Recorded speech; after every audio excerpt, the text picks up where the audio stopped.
And now, going through the recipe, we will start looking at our ingredients. And for that, at the beginning, it's not important to actually go through the measurements. We're just going to check that we have all of our ingredients ready to go. The better we're organized at the start, the easier the cooking process will be. So what we're going to need today is some minced meat. Doesn't matter which one. So you can choose whether it's beef or lamb or chicken. You can do a mixture as well. So I've got my meat here in front of me. We're going to use some spring onions. Then we'll have some garlic. For the seasoning, we'll be using some paprika. You can use just plain mild paprika or some smoked paprika. If you like it spicy, use hot paprika, up to you. We'll need some salt and some pepper, some fresh pepper. Okay, now we need to talk about our equipment. All right, so hang on a minute, there's a chat. Double the recipe, that's wonderful. Of course, you can do double the recipe. You can triple your recipe depending on how much you're going to cook. Make sure when you're doubling all of the ingredients, right? Because then it will all add up in the end. You've got that one, Michael? Fantastic. If you have questions, always shoot. Beautiful. Now, I also have a tomato here. I'll come back to this. Of course, our burgers will need more than those ingredients. That will be for layering our burger in the end. So for all of the other parts, that will be totally up to you, what you're going to add to your burger, whether it's going to be some cheese, whether it's going to be some beetroot, some tomatoes, some cucumbers, some salad, some pineapple. That will be up to you. And, oh, I forgot the parsley, actually. We're going to add some fresh parsley as well to our meat patties. All right, equipment. One important equipment we always need for chopping is our chopping board, okay? The chopping board helps us keep our food hygienic because we can always clean it nicely under the running water. And also it keeps our kitchen pretty, so we don't chop on our benches, okay? We don't crack the bench tops and we don't make our knives blunt.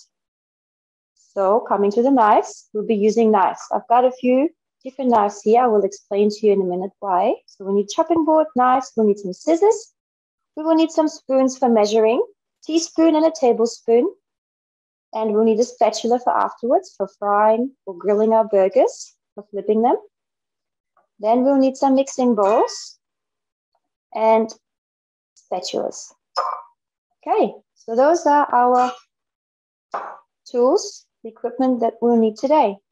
All right, let's get started. Since this is our first class for rookies, I would like to take you through the basics of chopping, actually. So we're going to talk about some knife skills today. I'm not sure, though, how experienced everybody is, so we're getting to know each other. And I think I've spotted you already with a really big knife, Michael. Looks like you're quite experienced. But I will still talk about these different types of knives, okay? Alrighty. I'm going to make some space on my chopping board here. And I will show you what I've got. I have got this one here. It's a knife that is serrated. So that means it has these waves on it, right? It's not a straight edge. It's a wavy edge. Then I've got a knife that has a straight edge, straight blade, and I've got a bigger one. All right.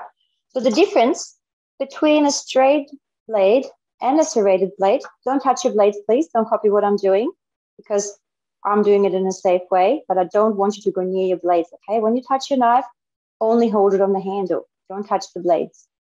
Now, when you look at the kind of edges that you're using, they all have a purpose. So this knife, for example, is really good for chopping soft things. So for example, tomatoes or some soft vegetables, fruits, some soft fruits, or bread even, right? Soft things. That's really beautiful because you can do this movement with it, like a saw, right? Back and forward. Then the straight ones, the straight knives, are really great for chopping hard things. You can chop a carrot with that one, or you can chop, for example, garlic or onion, right? So for those harder vegetables and fruits, a straight blade will be easier. Now with experience, you can move on from knives that are a bit shorter with a shorter blade to one that has a larger blade. The handling is very similar. but because the blade is bigger and they're usually really sharp as well, you need to be very careful because there's more power you can use because the lever is much bigger. So you can apply more strength to it. So be very careful when you use those and always keep your fingers away from the blade. Keep it on top of it. I will show you later on how we can use it for chopping herbs fine, our garlic and our parsley. To practice, I'm not sure now if you want to do this with me. If you can, if you want, you can. So I'm going to show this on the tomato, the two different grips that we have that we will be referring to during our class. So if I say a bridge grip or tunnel grip, it looks like this. So I'm forming bridge shape or tunnel shape, as you want to say, with my thumb and my index finger. So I'm going to grab it around the tomato and I'm going to hold it like so. And that is so I can actually slice it in half. I'm going to take my knife and go through the middle. And this way my fingers are really far away from the blade because the tomato is in between my fingers and the knife. I'm going to chop through the middle and I've got two slices. Now I've got a straight side which will prevent tomato from wobbling. So I can put it safely, turn it over onto the chopping board. Now I can chop it into cubes, for example, for making a salsa. Or we can chop it into half circles for putting on the burgers. So now I'm holding it again with the tunnel grip and slicing it this way. And as I'm getting closer to my fingers, I will change to my other hold, which is the claw. So it's basically forming a claw with your hands like a tiger, right? So you're going to hold like this on top of your vegetable. The important part is that you tuck your fingertips underneath your knuckles. So the first knuckles that you have, they need to be the furthest point out because what they're doing is they're actually keeping the blade away from your fingertips. So as you're moving closer, you can't actually reach your fingertips, right? So that's what you want to do. You claw into your vegetable and guide your knife. The bigger the knife, the easier that will be. You guide your knife, especially with a big blade, along your knuckles. So that way you cannot injure your fingertips. That will take a little bit of experience and practice. So whenever you can, assist your parents in the kitchen and chop up those vegetables and practice your knife skills. You can never practice knife skills enough. All right, so now here we've got a few slices for tomato to go. If your slice gets too thin, like I just did to do the claw, what you do is you do a tunnel grip again and you slice through the middle. So those two are the basic ways to hold your hands while you're using a knife. There will be other ones as well, and I'll show you later during our class, but let's start with those two. All right, I'll move my tomatoes out of the way. And now we can actually start chopping up our spring onion. So what we're going to do for that is we're going to look at our spring onion. Going to see there, no, all good. And we can see that our spring onion has different colors on it, right? It's got the white bits with some roots on it. And then as it goes up, it gets darker. So these parts down here are the older parts. They're very oniony, very strong and spicy. And as we move up, they're the younger parts, right? They're the ones that grew fresher. So now these are the ones that we're going to be using. So we're going to chop up the bottom part. We're going to keep the white parts. And you can either put them into a glass jar and sprout them again, and you've got more chives coming out of it. Or, of course, you can also put them into your compost. So put them in a glass of water, and you can regrow your spring onions if you like. But we chop those away because we won't need them for our burgers. So put them to the side. And then we're going to use the rest of our spring onion, which is all of this. And for the amount of meat that we're using today, these three will be a perfect amount, okay? So 1, 2, 3. And to chop them, the length they are, it's quite hard. So what I'll do is I will go half first, like this.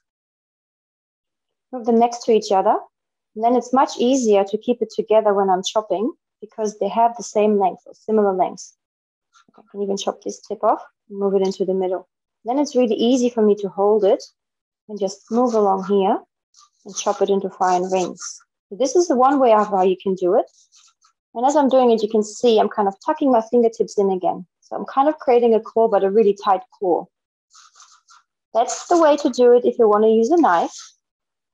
You can use also half a portion if it's too much to hold with your hands, because yours are smaller than mine. You can halve the amount and hold it. Or if you prefer to use your scissors, you can just chop your herbs because they're quite soft with your scissors as well. Okay, you can go like that. Whatever you're more comfortable with. Okay. For spring onion, you can use a knife that's serrated, or you can use one that's straight. Because it's in between soft and hard. The bottom bits are a bit harder, top bits are a bit softer. So it's up to you what you're comfortable with. Okay, so we're going to chop that nice and small all the way. And take your time. Remember with cooking, it's all about, you can actually go crisscross and chop them much smaller if you want. Now what I'm going to do for that is I'm going to keep the tip attached to the chopping board. I won't lift it. I will just keep it down and use it like a lever. All right, I'm going to put my second hand on the top to apply some pressure, fingertips up, and then just go across. And let the sharp blade do the work. Back and forward, back and forward. You can bring it together a little bit and go over it again. And that way you can make it even smaller. But if you want to leave it at rings, that's totally fine. You can do that too. All right. Now when I brush, you probably see me brush these parts of my knife. I always move my finger, not from the blade up, from the top down. That way you can actually easily get all of the parts off without getting cut, right? Downwards.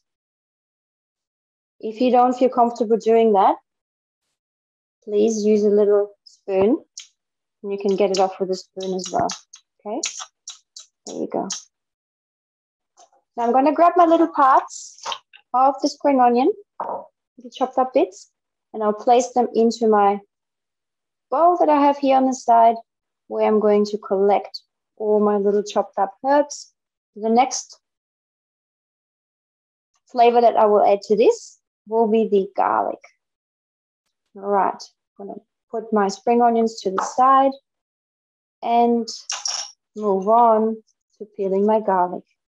All right, with garlic, there's also a trick to it. You break off the cloves, you take it apart. They usually come apart quite easily. There you go, I've got 3. It's totally up to you how much garlic you want to use. The recipe says 2 cloves actually. I'm going to use 2 because I love garlic. And I'm just going to add some extra. But if you want to stick with 2, you can just use 2. If you want to use 1, you can just use 1 as well. All right, so now how do we get the garlic the easiest out of its peel? Because it's actually quite attached and it's kind of stuck, right? Well, this one was already cracked. That was easier. Demonstration effect. Sometimes it's really hard to get them out. There's a little trick. That you use your knife, flat side, onto the top of your garlic clove, and then use the palm, the hard palm of your hand, and crack from the top until you can hear crunching sound. Not sure if you heard that. It's quite crunchy. And chop off this part, the one that's attached at the bottom of the flower, not the tip. And then you can easily peel it off. Take it out of its jacket, it will just pop out.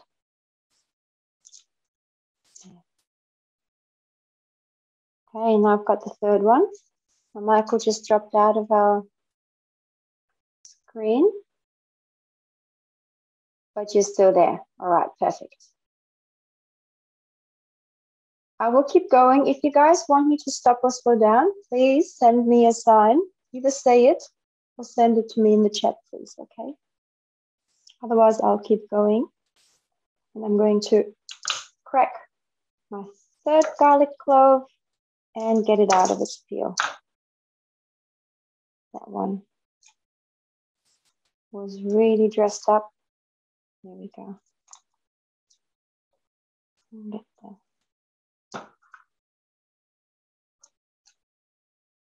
Get the peels. I have always just a little bowl ready next to me where I'm collecting all of my, like a little bowl where I put all my scraps in, keep them together, and then at the end I'll put them all into my compost or my Fogo bin. All right, so I've got my 3 cloves. Now what do I do with it? I'm going to chop them smaller. So for that, I look at the shape of my garlic, and I don't want the cubes or the chunks too thick and too big. So if I started to cut it like this now, crisscross, they would still be quite thick. So what I'm going to do is I'm going to halve my garlic first, my clove. I'm going to go in like this, like I did with the tomato, holding my tunnel grip and halving it first. There we go, I've got 2 halves. I'm going to put them down, and then same thing, little strips, tiny little strips, keep them together, hold them, and perpendicular, cutting them into little cubes. There you go. And I'll do that with all the garlic pieces that I have, all the way through. And the next step will be that we're throwing all of our ingredients in the large bowl. So I've got this one here, and I'm going to place my meat into the bowl. Sometimes the meat has a layer of paper or a little bag on there, so make sure to grab that off. Now before you touch it, I haven't even touched the meat yet. I just tipped it out of the packet. I'm going to tell you something. How are we going to process this meat? We will have to mix it in the end as well. The best way will be to make the patties to actually use our hands, okay? So we're going to go in there with our fingers and squish it.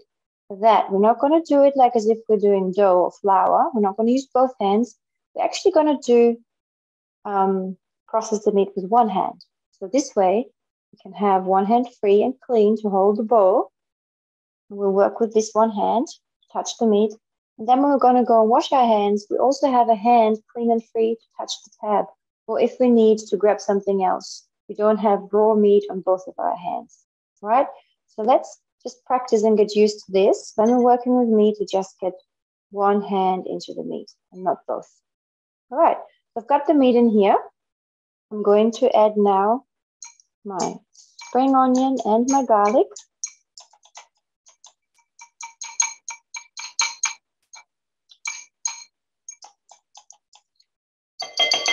Okay, just making sure it keeps disappearing the picture here. Did I see that you guys are okay? All right. And after that, we're going to measure out our spices. I'm going to add the paprika first. It says 1 teaspoon. Yes, 1 teaspoon on the recipe. But when we're working with spices, you don't have to use the exact amount that is on the recipe. This is a great way for you to explore your flavors and the taste buds. If you're doing the recipe for the first time, please stick with the amounts. But if you already know how something tastes and you really like it, you can add more, you can add less. For that, I also recommend you to take some notes on your recipe. So next time you make this, you actually know for yourself, ooh, this worked really well, but now I want to try to add a little bit more. Or I used more, now I want to try a little bit less. Use a recipe that's printed out and take your notes for your future self. It will actually really help you. Now, after the paprika, I'll add a teaspoon salt. I took a little bit more paprika because I like it, but I will actually take a little bit of less salt. So I used almost 3/4 of a teaspoon. You can even go half a teaspoon because salt is usually a lot in a lot of things. So we don't have to use too much salt. I would always go a little bit less than more with salt. With any other spices, you can go more, that's not a problem. But salt, be very careful. All right, so paprika and salt is in there. A bit of cracked pepper. Up to you how much, how spicy you like it. And then all that's left is the parsley. So I've already washed my parsley before. If you haven't, do it now. And as you can see, I'm going to bring it up a little so you can see better. The one that I have here is the continental parsley. If yours looks a bit more like coriander, then yours is the flat leaf parsley. It doesn't matter which one you're using, they both taste the same. So a teaspoon of chopped parsley is about the amount that would fit into your palm. All right, if you hold it like this and chopped up together, it would fit onto a teaspoon. My palm is a bit bigger, so it is a bit more than yours. All right, I'm going to scrunch it up, and then I'm going to use my scissors and just finely chop it over this bowl. Because I know this is the amount of parsley I want to use for my meat patty, I'm actually going to do it straight over my bowl. With any other measuring, when you actually want to be more precise with what you're measuring, then you need to get into the habit, I suggest, to measure outside of your bowl. All right, so when you're measuring your spices, and don't do it over here, do it on the side of your bowl. Okay, so in case anything falls in accidentally, it won't ruin the rest of your ingredients in your dish. Now, a few pieces fell in before chopped, so I'm just gonna grab them again and chop it all. Okay, here we go. Nice and small, all mixed in. You can obviously use a little bit more as well, up to you. Look at these, all the colors, so pretty. All right, these are all of our ingredients for the meat patty. And now comes the fun bit. We are going to squish it all together. So hands are clean, make sure they're clean. Then we're going to go in with the one hand and going to mix it all up and squish it. And when you do that, make sure they're all evenly spread throughout your mixture. So you don't have one patty that has all of the onion and one that's without. Because I'm going to show you a way of how you can split it up. Because you can either split it up in the portion by using a spoon. Use this one. If you want to make 4 patties, you can, for example, just go like that. And then you almost have a even parts. There you go. Just use the one hand, it's fine for the moment. And then you can grab it out and just grab the quarter. Okay. Or you can also, which is a good size to measure out actually a portion for a patty, is a 3/4 cup. 1/3, not 3/4, 1/3 of a cup. So go in with that and then form a meatball. And I will show you what we're going to do next. For that, I will wash my hands because for the next step, I will need 2 hands because I'm going to use both hands to form the patties. So, be right back. I'm going to use this tray and cover the base with a bit of baking paper. You can also use a plate, anything that will fit into your fridge if you're not going to cook them straight away. If you want to cook your burger patties for dinner, you definitely have to keep them in the fridge. And for that, use something that you will know will fit into your fridge later. Okay, so in here, a bit of baking paper, and then I'm going to grab a bit of my meat, one of the quarters, roll it into another, ball that's homogeneous and has no cracks in it, because it will be easier to now press onto the flat surface. So first I'm going to give it a squish from the top, and then gently with my fingertips pushing it out from the middle to the outside. And as I do that, I will make sure that I bring in the sides. So I keep bringing them in together because I want to have a nice round patty. You can use a spoon, the back of a spoon for that too, if you want. So that's fine. In the class I read on Thursday, one of our students, she used one of those patty makers. It was a special device, and she had the perfect round shape to make patties. Right, bring it back together. And be very slow and gentle. Because if you go too fast, you will just crack them and break them open. Keep them stuck together.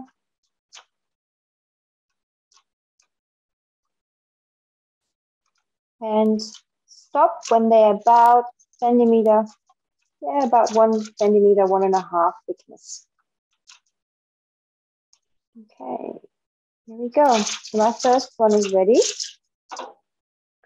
Now I'm going to grab the second one. Roll it up again. Make sure there is no big gaps in there. And then when it feels like it's all a beautiful meatball, I'll again press it on my flat surface and then start squishing it from the top gently outwards, from the middle to the edges. And as I'm doing that, I'm helping it form with my other hand. Putting the sides together. Okay. I hope you're all getting on well, because I can't see you there. Let me know if you have any questions. You can also send us some pictures afterwards from what you've created. We're always happy to see that. Here's some feedback as well, how you enjoyed the recipe. Maybe tell us, what is your favorite ingredients? What are you going to add as toppings to your burger? Do you like Aussie burger style or just simple cheeseburger? All right, here we go. That's the second one. Okay. So there's my meat patties all done. I'm going to put mine in the fridge as well. I'll save them for later. Our burgers for today.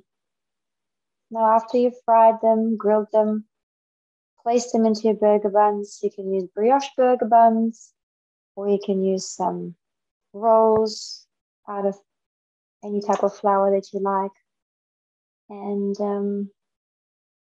yeah, load them up